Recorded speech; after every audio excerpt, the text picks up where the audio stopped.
This is a production of PBS Charlotte. This week on Off the Record, the student accused of killing another student at Butler High School is out of jail. But was he bullied before the shooting or not? We'll talk about it. Another week, another hearing, another delay in deciding who won North Carolina's 9th District race for Congress. Also, how much more is your house worth and how much higher will your taxes be? If you live in Mecklenburg County, you're starting to find out this week. Can Charlotte afford lots of new routes for light rail? No light at the end of the tunnel. In fact, there's not even a tunnel anymore. And get ready for the ultimate Panthers road trip. They're playing against Tampa Bay, but you'll need a passport to get there. Off the Record's next on PBS Charlotte.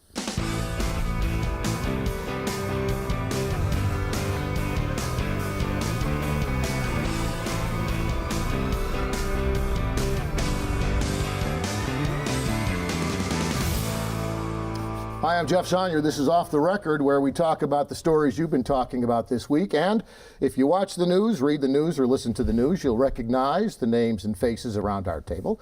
Dedrick Russell from WBTV and Mark Becker from WSOC-TV. Thanks for being here. Also, Eli Portillo from the Charlotte Observer and Ashley Fahey from the Charlotte Business Journal. Thank you for being here. Thank you for joining us at home, and you can join our conversation. Just email your questions, comments, and glowing 5-star reviews to offtherecord@WTVI.org. Well, we had a bond hearing yesterday in the shooting at Butler High School involving the suspect in that case, Jatwan Cuffey, and he's out of jail. And that surprised some folks and didn't surprise others. Should we be surprised at the fact that a guy that's accused of murder at a school is... No, I don't think so. Again, the purpose of bond is just to make sure you show up at court and that you're not a threat to society. I mean, this is a 16-year-old kid, and when you see him in person, and I have to qualify it by saying I was not at the bond hearing yesterday, but I have seen him, and he's got good family support, which is one of the criteria that the judges will consider. The other is he a threat?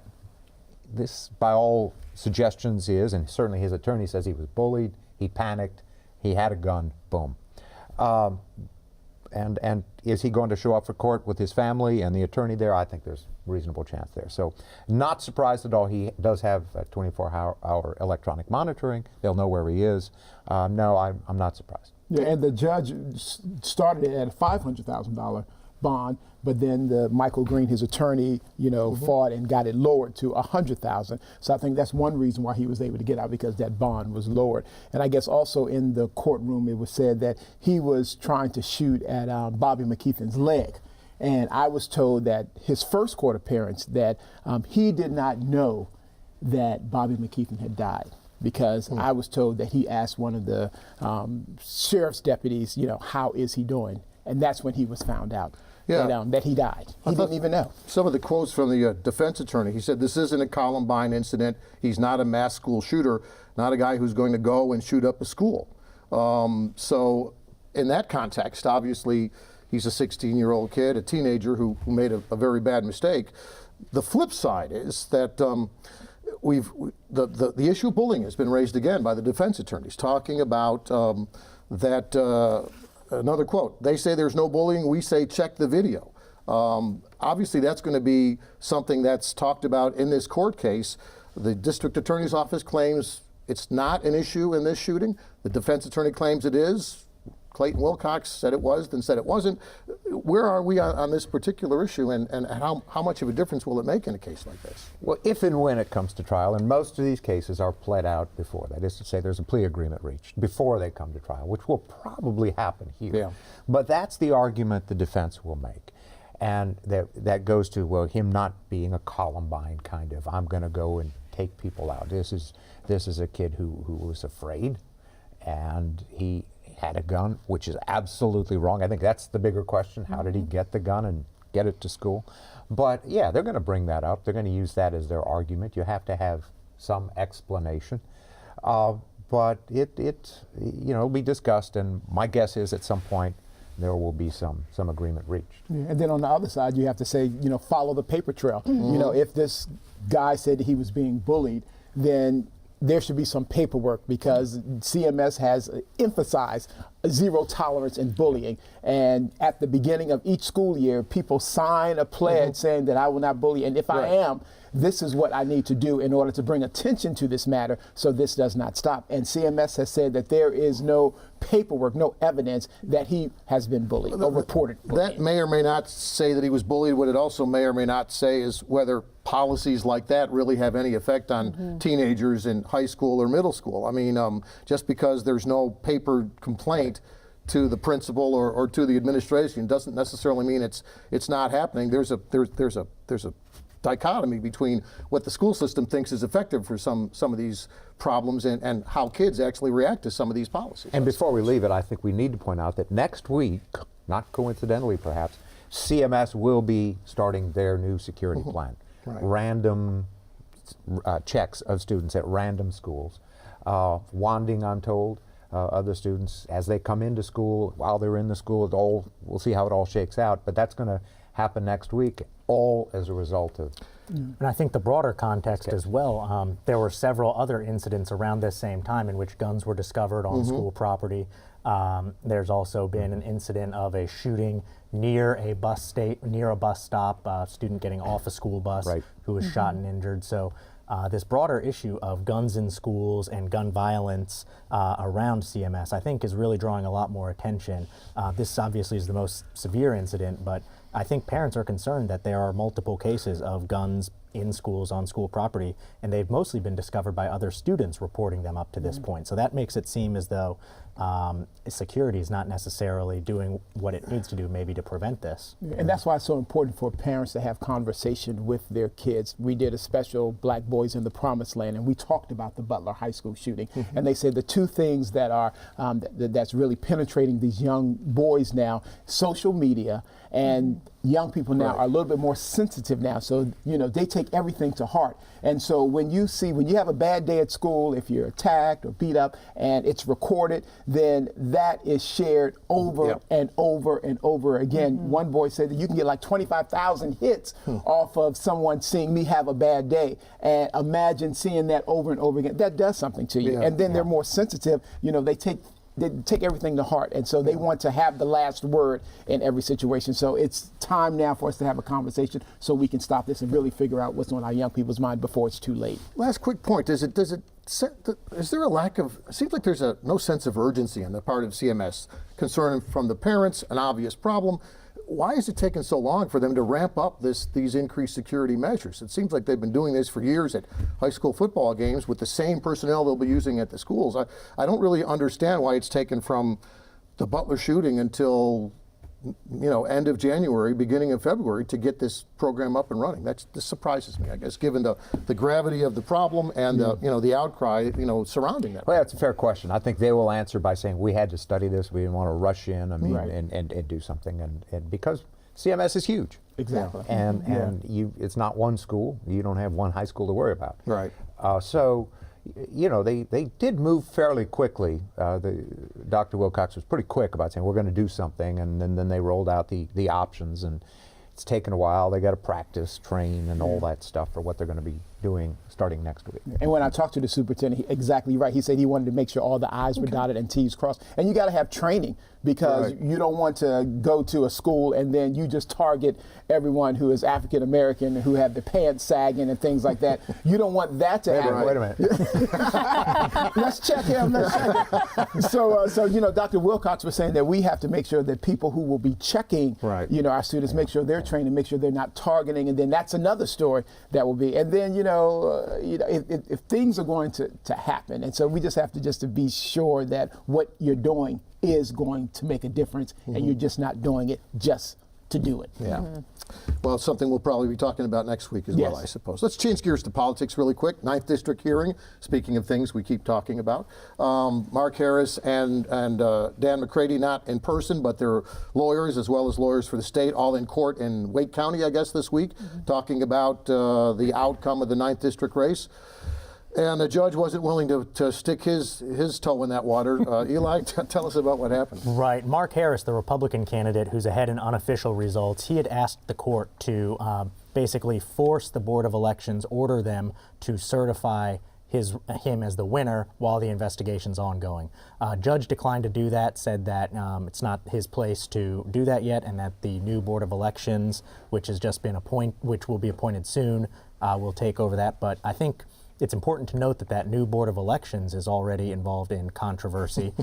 They haven't been officially appointed yet, but the names that have been put forward by the Republican Party and the Democratic Party for Roy Cooper to choose from have been, both sides have been sniping at each other, saying, you know, one person's not qualified for this because they worked on a campaign.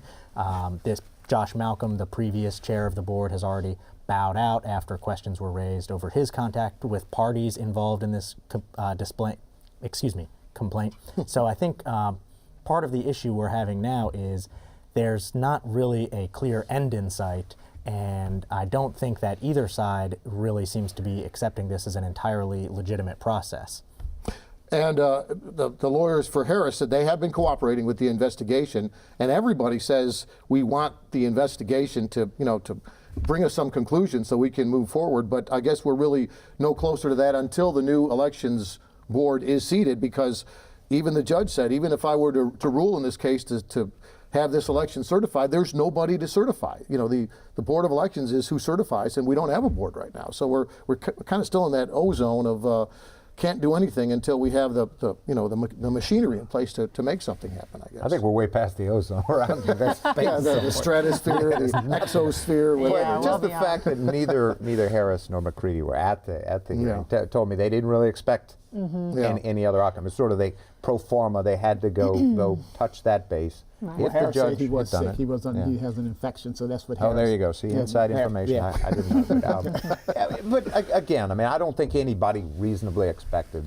a resolution there, and I don't know if we'll get a resolution once this board is appointed. I mean, it's. Well, there's an empty seat in Congress, and I'm sure a lot of folks thinking about the possibility of a new election and possible candidates lining up. While we leave that aside, let's talk about one more political item.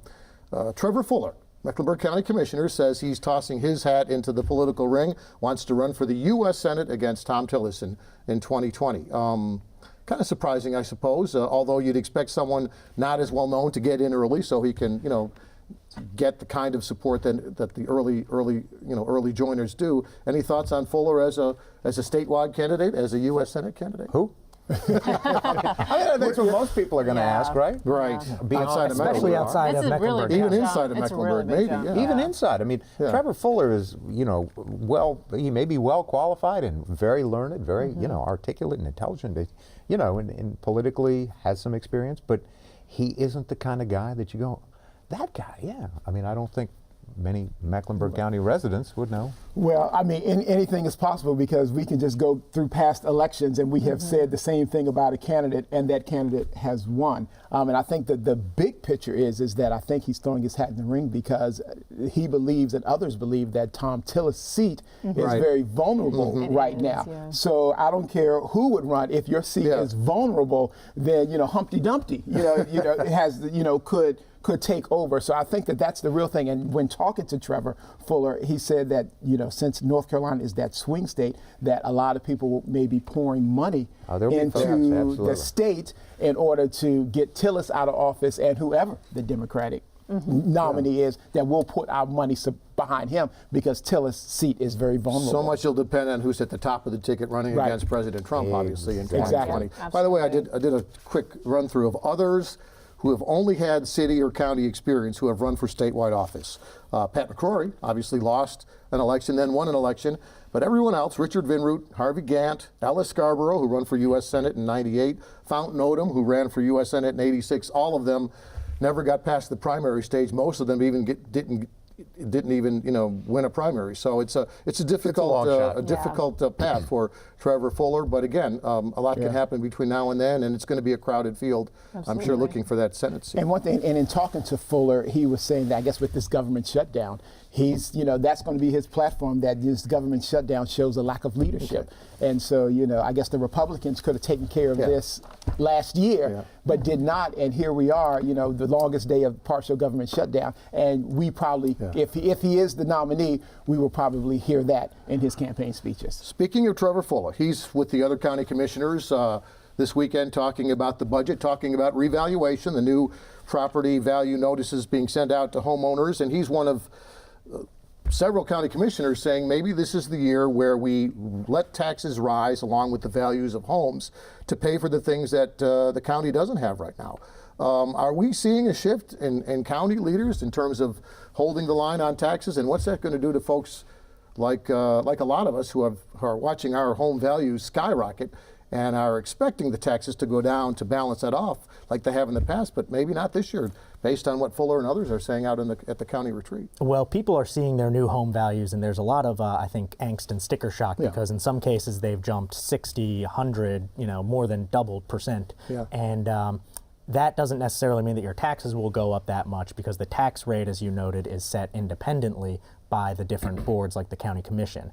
But I was at the retreat yesterday, and there was definitely a sentiment among some of the commissioners that raising more revenue to pay for programs that people said they wanted, like more parks and greenways and pre-K, might happen. George Dunlap, the chairman, he said, if you think that a revenue neutral budget where taxes don't rise at all is going to pay for these things, he said, as Mama said, you got a wake-up call. It ain't going to happen.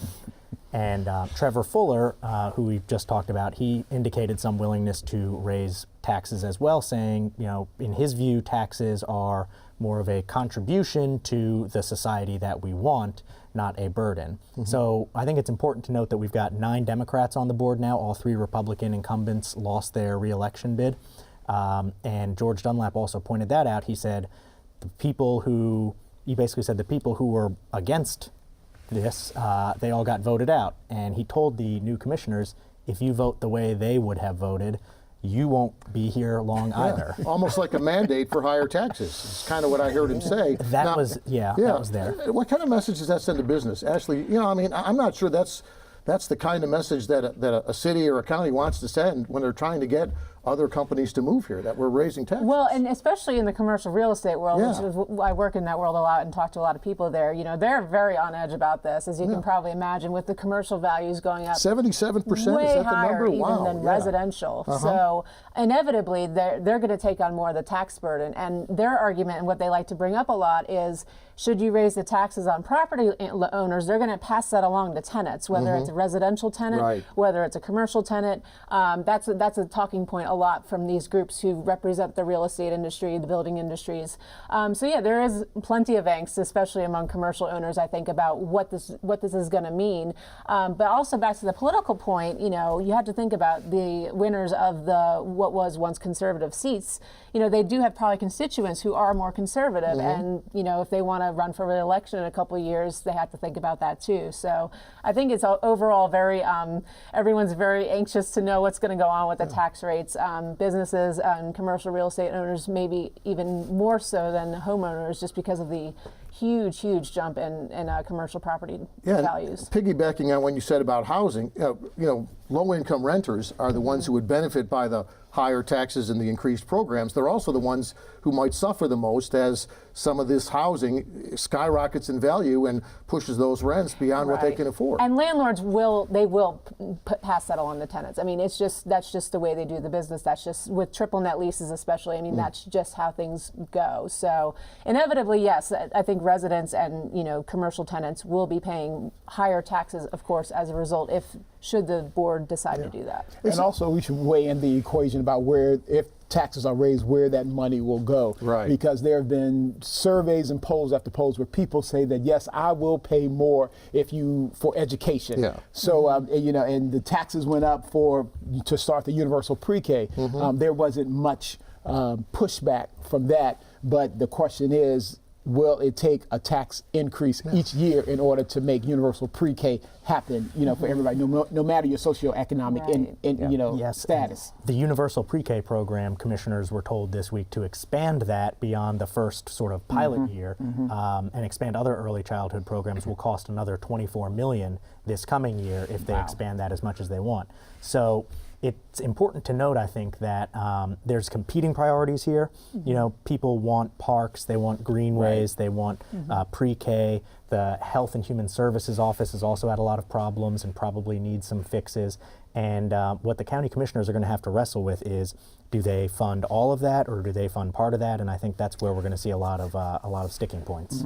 It's amazing to me how politically, property taxes used to be the third rail. I mean, you just didn't go there. Yeah. I mean, you did everything you could to make sure that property tax rate didn't go up or just went up marginally. Now it seems like it's wide open. It's politically, I don't know if it's the constituency that's changed or the representatives who they're electing, but there just seems to be a taste for raising taxes that city councils and county commissions in the past never had in this town. It's amazing to me how quickly that's changed in the last couple of years. I would maybe say, again, growth being the issue here in Charlotte over the last 30 years or so. If not now, when? Right? Yeah. 10 years ago, we were in the recession. No, but we couldn't do it then. So my guess is that there's going to be some bullishness here on raising taxes, and at the same time, I think even an all-Democratic county commission will come back and say, we better not get carried away, because it would be political suicide. Right. And we have to remember too, the that. revaluations in Mecklenburg County take place every 8 years, which is the maximum that state allows. And now, of course, they want to move to a 4-year cycle and eventually a 2-year cycle potentially. Yeah. But 8 years ago, we were definitely not in a great place in the economy, and that completely changed the dynamic as far as what the value was. I saw my value this week. Holy crap!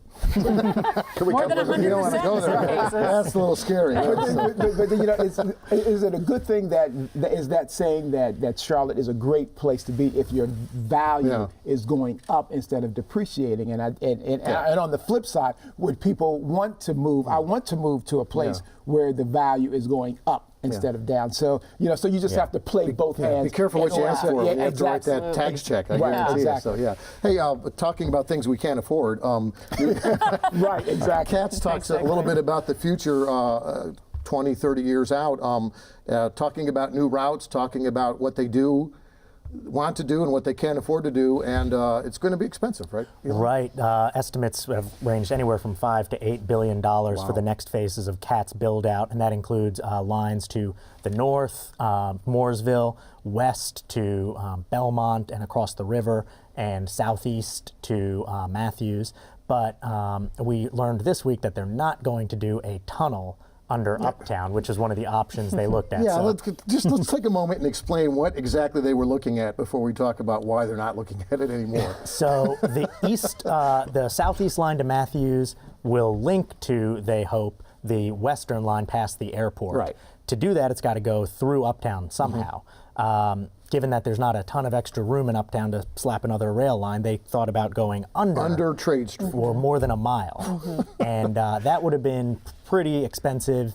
Back of the envelope calculations were $1 billion Just or for the more. tunnel. Just for the tunnel. Just for a mile-long tunnel. It sounds like one of those things that you throw on the table just so you can take it off the table later and show people how much money you've saved. But wow, I just can't imagine that kind of big dig project ever being, swallowed by government leaders or the general public. that's Maybe the why- leader of Tesla, what's his name? Maybe he'll come and Elon Musk, Yeah, yeah. Elon Musk. Maybe he'll come and save the day. Well, and the new alignment they're recommending would go what they're calling the north end, even though it doesn't technically go into the north end, and follow like 11th Street, go I guess along Graham, go to the Gateway Station, and then connect to the west. But some people say, well, you miss all of Center City practically when you go that kind way. of skirt the center city Yeah, doing that. so- But I think in the end, it's just my take on it, that's probably the most realistic. And having said all that, we talked in the late 80s, early 90s about the 5 lines, and we've got one so far. I mean, you've got the blue line, the red line, the silver line, and the dream line, right? I mean, I think at the end of the day,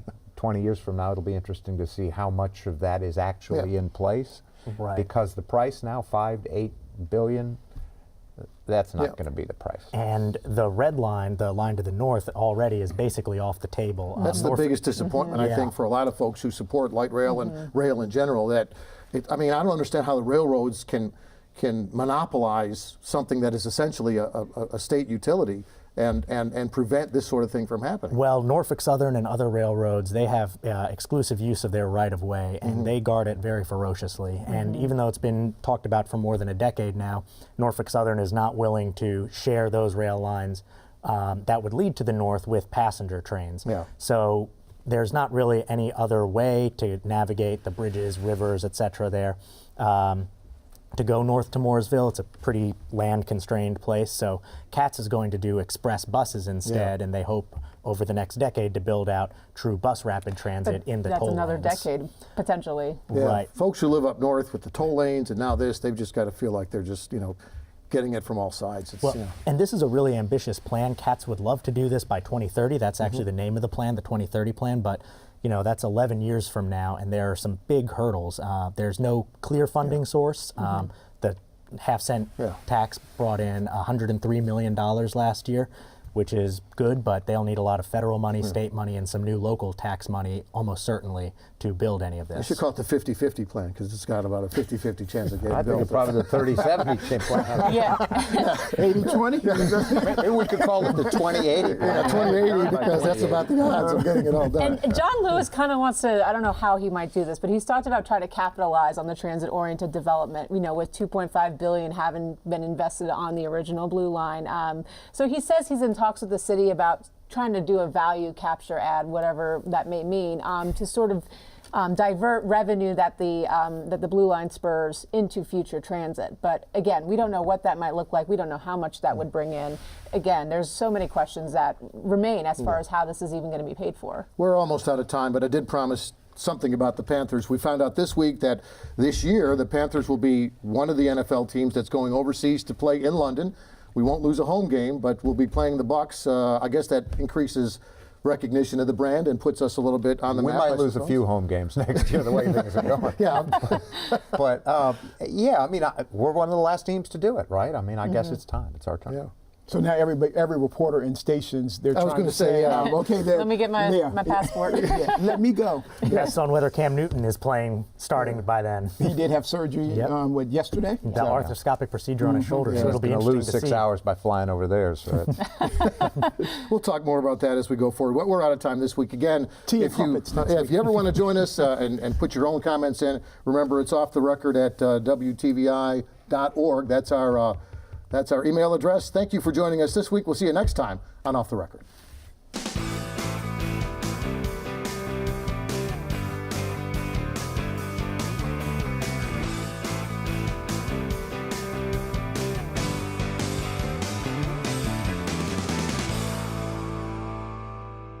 A production of PBS Charlotte.